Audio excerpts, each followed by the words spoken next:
आज मैं आपको एक शख्स की अजीब कहानी बताता हूँ। उसका कहना है, जिस मकान में हमारी रिहाइश थी उससे पहले वहाँ एक गैर मुस्लिम रहते थे। हमारे साथ कुछ अजीब व गरीब वाक़या पेश आया।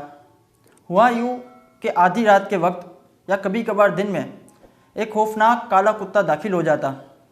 इसको हम किसी न किसी तरीके से बाहर निकाल लेते।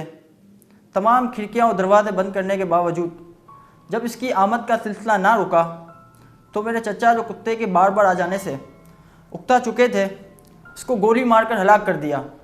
वो पास ही कचरा कुंडी में जाकर उसकी लाश को फेंक दिया। वो जैसे ही लाश फेंक के वापसी आ रहे थे तो अचानक जब पीछे मुड़ के देखा तो कुत्ते की लाश वहाँ से गायब हो चुकी थी। तो वो रुके बगैर घबरा कर घर पे वापसी आ गए।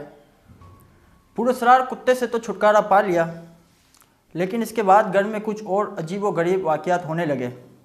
कभी खुले बालों वाली औरत रोती हुई नज़र आती तो कभी छोटे बच्चे यहाँ वहाँ भागते नज़र आते। ये देखकर मेरे चाचा बहुत घबरा चुके थे और उनकी सेहत दिन ब दिन गिरने लगी।